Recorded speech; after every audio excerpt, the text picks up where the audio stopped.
The morning of December 24th, 1895, dawned cold and crisp over the Blue Ridge Mountains of North Carolina. Inside America's largest private residence, servants moved through corridors lined with priceless art, preparing for the grand opening that evening.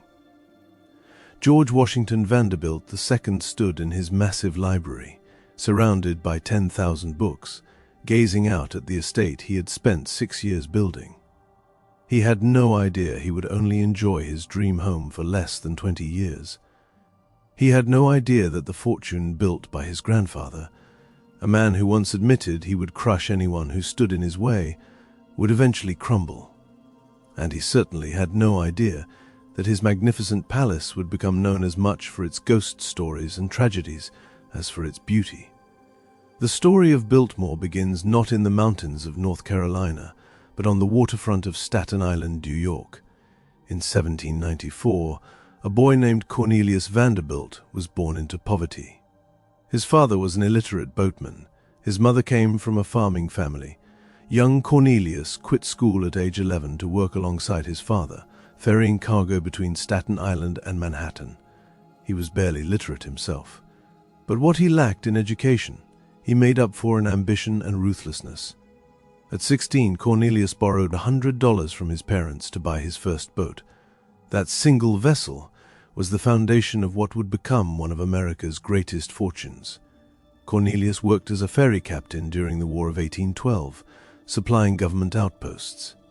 He learned the steamship business while working for a wealthy businessman named Thomas Gibbons.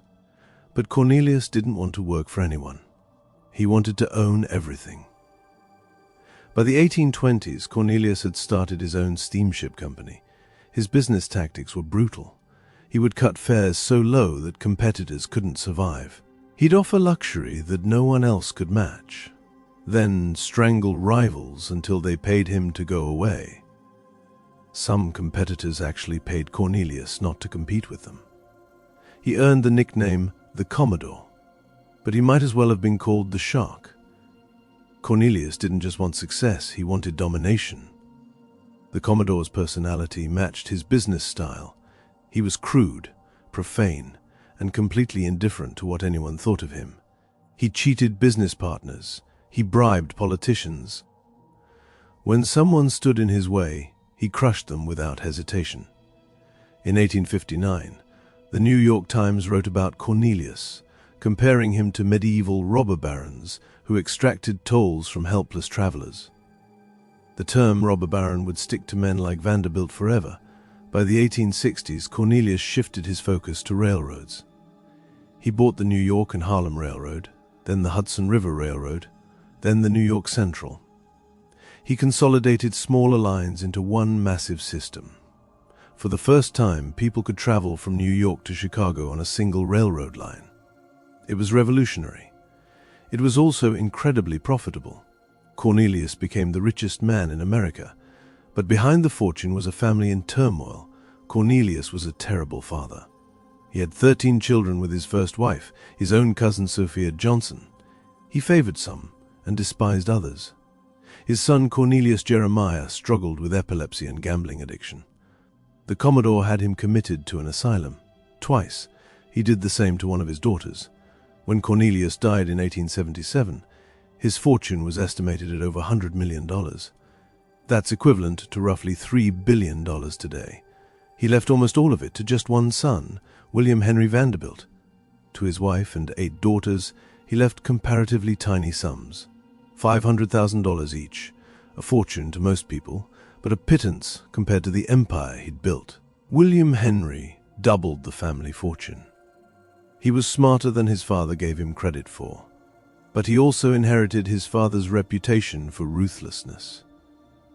When a reporter once asked him about the public interest, William allegedly responded with 5 words that would define the entire robber baron era: "The public be damned." Whether he actually said those words is debated, but the sentiment captured how America's wealthy elite viewed ordinary people. The Vanderbilt fortune grew and grew, spreading across multiple generations. George Washington Vanderbilt II was William Henry's grandson. Born in 1862, George was different from his ruthless ancestors.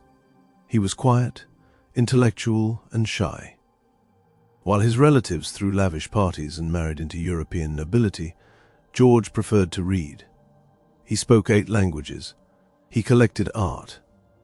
He loved architecture and forestry.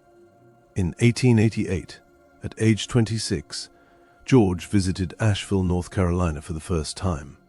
His mother had been going there for her health. George fell in love with the Blue Ridge Mountains immediately. George had inherited millions, but he had something more valuable than money. He had vision. He wanted to build something extraordinary, a self-sustaining estate that would combine the grandeur of European chateau with American innovation. He began buying land, and buying more land, and more. Eventually, George owned 125,000 acres around Asheville. To put that in perspective, that's nearly 200 square miles. It was larger than many European principalities. Construction on Biltmore House began in 1889. George hired the best architects in America. Richard Morris Hunt, who had designed homes for other Vanderbilts, would create the house. Frederick Law Olmsted, who had designed Central Park in New York, would design the gardens and manage the forests. The vision was staggering. The house would be modeled after French Renaissance chateaux, particularly those in the Loire Valley. It would be the largest private residence ever built in America. The construction was an engineering miracle and a human undertaking of massive proportions. Over 1,000 workers labored on the estate. Many lived in a temporary village built specifically for construction. A 3-mile railroad spur was constructed just to bring materials to the site. A brick kiln was built on the property, producing 32,000 bricks per day. 11 million bricks went into the house. Limestone was quarried from Indiana. Master craftsmen were brought from Europe.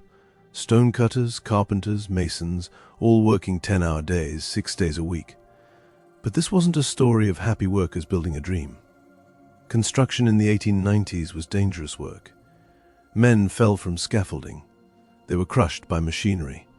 They suffered in the brutal North Carolina summers and freezing winters.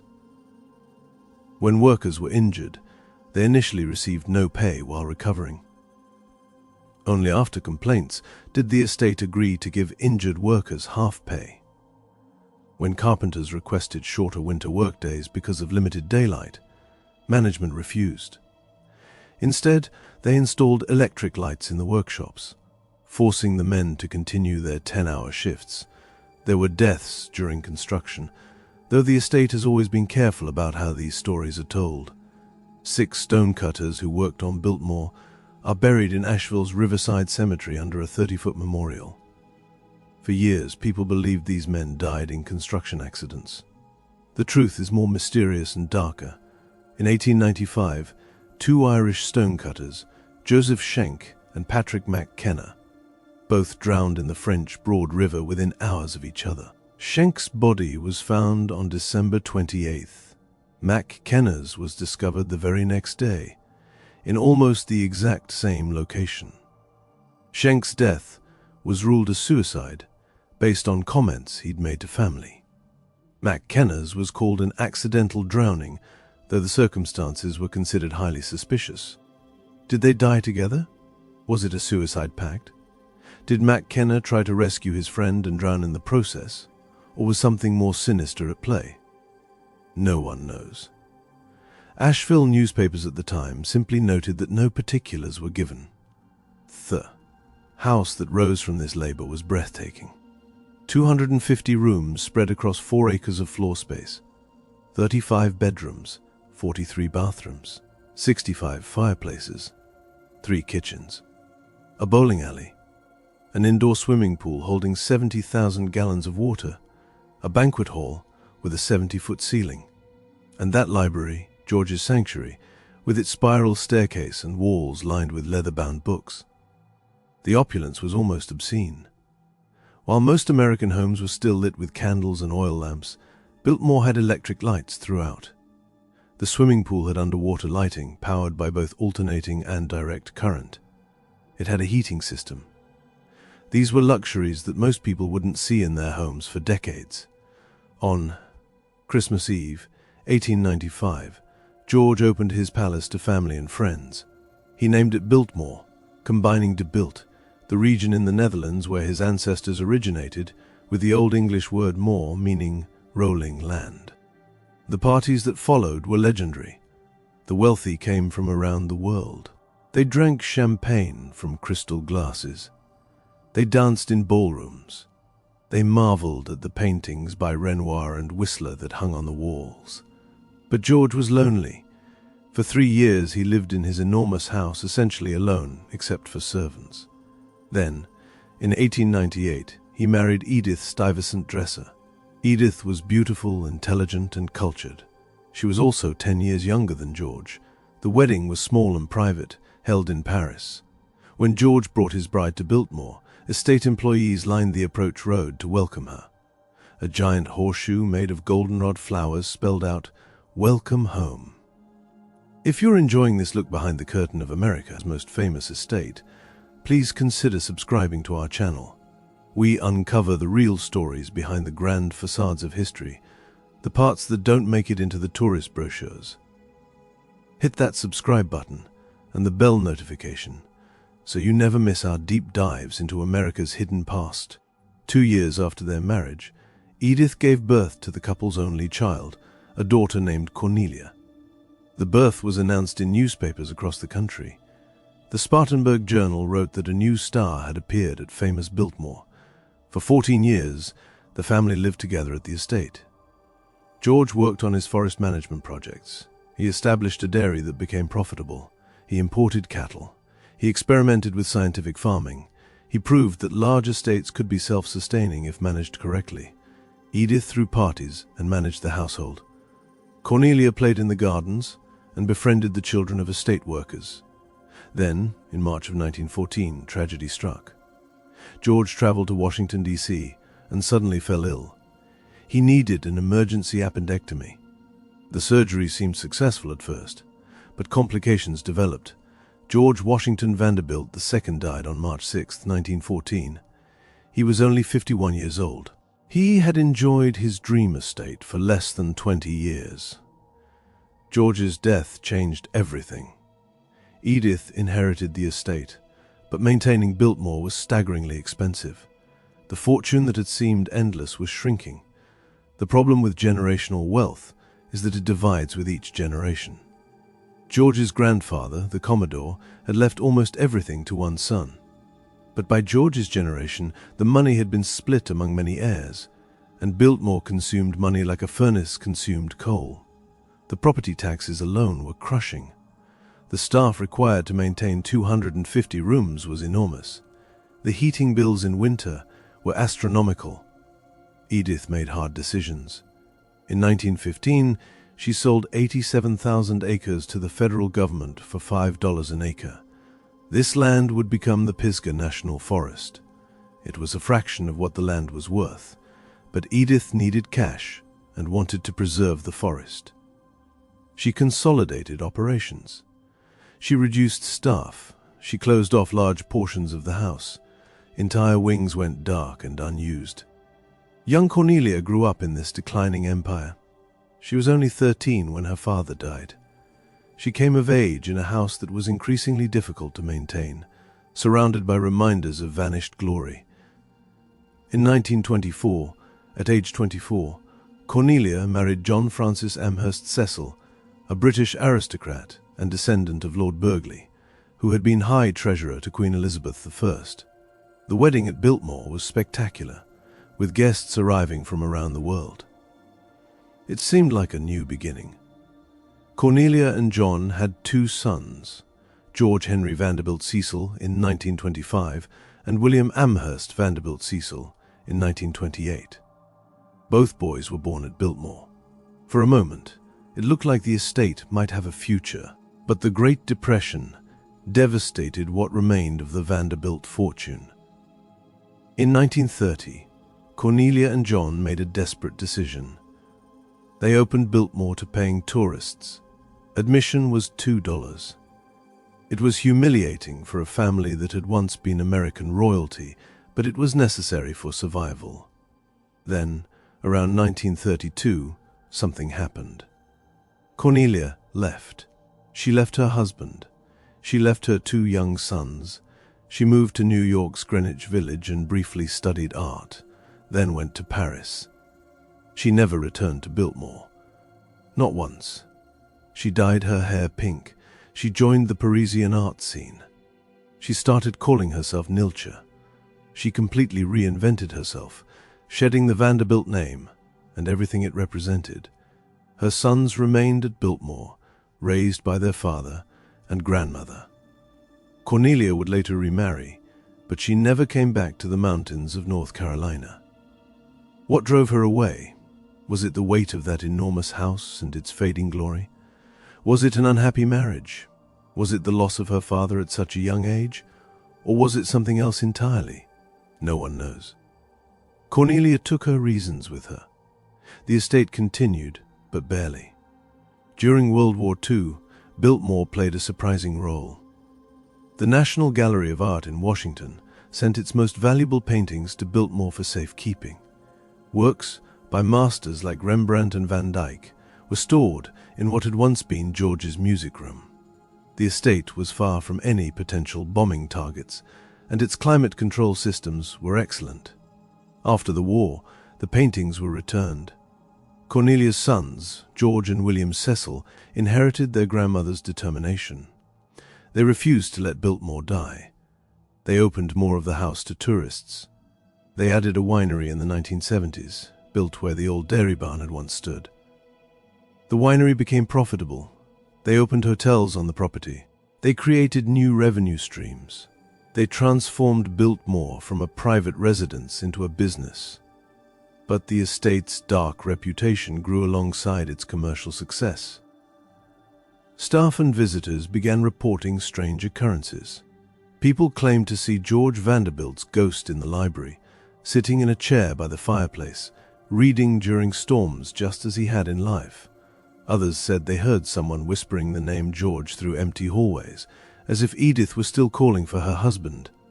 Some visitors reported seeing a woman in a pink dress, believed to be a mistress George allegedly had before his marriage, a woman who died at a nearby hospital in 1898. The indoor swimming pool became infamous for paranormal activity. Guests reported feeling nauseous and anxious in the room, even when it was empty. Some claimed to hear splashing sounds and laughter echoing from the drained pool. Rumors persisted of a child drowning during a party, though Biltmore officials have always denied this and no documentation exists to support the claim. Still, the stories wouldn't die. Something about that vast, white-tiled room with its underwater lights seems to invite dark speculation. The basement held other mysteries. Deep in the lower levels was a room that became known as the Halloween Room. During Cornelia's time at Biltmore, she had hosted an elaborate New Year's Eve party with a bohemian theme. Artists painted murals on the walls depicting a Russian cabaret, with images of soldiers, witches, black cats, and bats. The murals were never painted over. They remain to this day, creating an unsettling atmosphere in the depths of the house. The Biltmore Forestry School, built on the estate grounds in 1898, carried its own dark legends.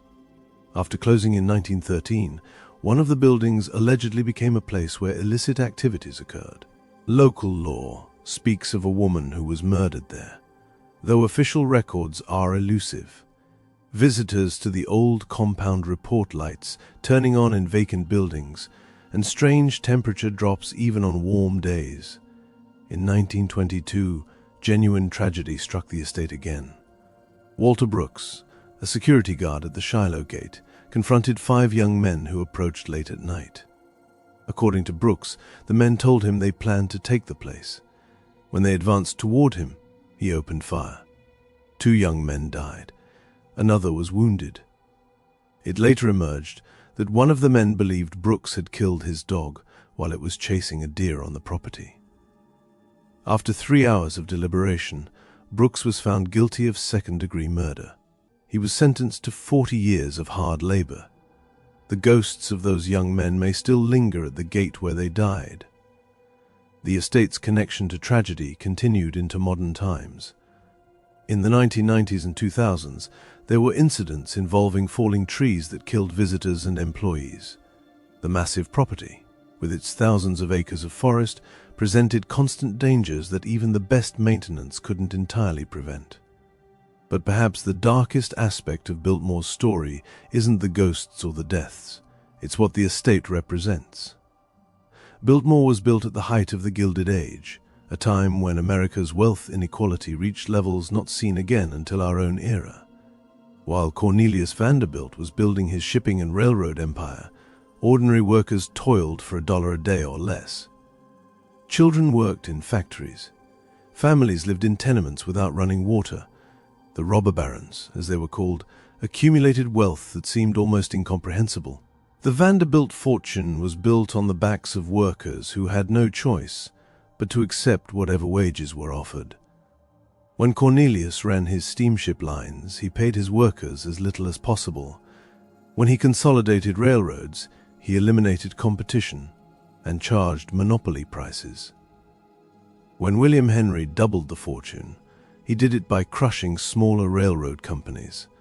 The money that paid for Biltmore's 11 million bricks and 10,000 books and Renoir paintings came from an economic system that ground ordinary people into dust. The workers who built Biltmore labored 10 hours a day, 6 days a week, for wages that barely kept their families fed. Many were immigrants who had few options. When they were injured, they received half pay if they were lucky. When they died, they were replaced. The grand balls and champagne toasts happened upstairs. The real work happened in basements and workshops and forests, invisible to the guests who marveled at the luxury. There's also the question of the land itself. George Vanderbilt purchased 125,000 acres around Asheville, but people had lived on that land for generations. Small mountain communities existed before Vanderbilt arrived. These were places where families had lived and worked and raised children for decades. Some sold their land willingly, seeing an opportunity. Others had little choice. When a man with unlimited resources wants your property, how much choice do you really have? The estate acknowledges 5 pre-Vanderbilt cemeteries on the current property, each preserved and maintained. But what about the families who lost their homes and their livelihoods when Vanderbilt bought up the mountains? The racial dynamics of the estate tell another troubling story. In 1893, when a rail car transporting workers broke down, the supervising architect requested a new car be provided specifically for white employees. The letter makes no mention of workers of other races or how they were expected to get to work. This was the Jim Crow South. Segregation was law. Many of the 1,000 workers who built Biltmore were African American, but their contributions were minimized or erased from the official history for decades. The opulence they helped create was not for them. Even the forest management that George Vanderbilt pioneered had a dark side. George hired a German forester named Carl Schenck to manage the woods and establish America's first forestry school. Schenck was brilliant, and his work was genuinely important. But he and Vanderbilt eventually had a dispute over payment for Schenck's work. The forestry school closed. Schenck left. It's a reminder that even George, the most intellectual and least ruthless of the Vanderbilts, still operated within a system where money was power, and those with less money had no recourse. Today, Biltmore welcomes over 1 million visitors per year. It's a major tourist attraction, one of the most visited homes in America alongside the White House and Graceland. The estate is still owned by Vanderbilt descendants, specifically the Cecil family, George's great-grandchildren. It's a thriving business, with hotels, restaurants, a winery, and extensive shops. Admission costs $70 or more, depending on the season. It's one of the most successful examples of heritage tourism in the United States. But that success raises complicated questions. The estate faces crushing inheritance taxes with each generation. When the current owners die, their children will owe the federal government hundreds of millions of dollars based on the estate's assessed value. The family has lobbied for special treatment, arguing that Biltmore is a national treasure that should receive tax breaks to keep it in family hands. Is that fair? Should one family continue to profit from a property built with a fortune accumulated through monopolistic practices and exploitation? Or is Biltmore now something larger than the Vanderbilt family, a piece of American history that deserves preservation regardless of who owns it? The house itself is a marvel. The craftsmanship is extraordinary. The artwork is priceless. The gardens are breathtaking. Walking through Biltmore is like stepping into another era, a time when anything seemed possible if you had enough money. But that's exactly the problem. The Gilded Age was built on inequality. The robber barons lived like kings while ordinary Americans struggled to survive. Biltmore is beautiful, but it's beautiful because workers gave their labor and sometimes their lives to build it. It's magnificent, but it's magnificent because one family had more money than they could ever spend while others had nothing. George Vanderbilt himself seemed to understand this, at least partially. He tried to make Biltmore self-sustaining. He paid workers fairly by the standards of his time. He supported scientific forestry and sustainable agriculture. He gifted land to create a national forest. He was, by all accounts, a decent man who happened to be born into a family of sharks. But even decent men can perpetuate unjust systems. Even the kindest robber baron is still a robber baron. The ghosts that supposedly haunt Biltmore are perhaps fitting. George reading in his library during storms, Edith calling for her husband, the woman in pink wandering the halls, the sounds from the empty pool, the shadows on the stairs. These ghosts represent the past that refuses to stay buried. They're reminders that behind every grand estate is a human story. And human stories always involve loss, tragedy, and choices that haunt us long after we're gone. Cornelia's choice to leave and never return makes more sense in this context. She grew up in a house built by robber baron money. She watched her mother struggle to maintain an estate that was slowly dying. She married to try to save it and failed. She had children and realized she couldn't raise them in that enormous shadow. So she left. She created a new identity. She chose freedom over legacy. Of all the Vanderbilts, perhaps Cornelia understood most clearly that the house was both a treasure and a prison. The Biltmore estate stands today as a monument to America's Gilded Age. It's a testament to what unlimited wealth can achieve, but it's also a reminder of what that wealth costs. For every guest who walked through those grand doors, dozens of servants worked in the basement. For every painting on the walls, workers earned pennies. For every chandelier that lit a ballroom, miners extracted coal in dangerous conditions. The beauty of Biltmore is real, but so is the darkness behind it. The Vanderbilt family fortune is mostly gone now, split among so many descendants that no one has the massive concentrated wealth that Cornelius and William Henry possessed. The robber baron era ended with reforms and regulations. We have labor laws now, safety standards, minimum wages. The world that created Biltmore can't exist anymore, at least not in the same way. But inequality persists, wealth concentrates, and people still wonder whether the system is fair. Visiting Biltmore today is a strange experience. You can tour the house and marvel at its beauty. You can walk the gardens and admire Frederick Law Olmsted's genius. You can taste wine from the estate's vineyard and eat at its restaurants. It's lovely. It's also unsettling if you know the full story, because you're walking through a monument built by people who had too much while others had too little. You're enjoying the fruits of exploitation that happened over a century ago. Does that mean we shouldn't preserve Biltmore? No. History must be preserved, even uncomfortable history, maybe especially uncomfortable history. But we should preserve it with honesty. We should tell the whole story, not just the pretty parts. We should remember the workers who built it, not just the family who paid for it. We should acknowledge the inequality that made it possible, not just admire the result. The dark story behind Biltmore isn't really about ghosts, though the ghost stories are compelling. It's about a family that accumulated obscene wealth through ruthless business practices, then built a palace to showcase that wealth, all while the country around them struggled with poverty and inequality. It's about workers who died building that palace while earning poverty wages. It's about a daughter who couldn't bear the weight of the legacy and fled.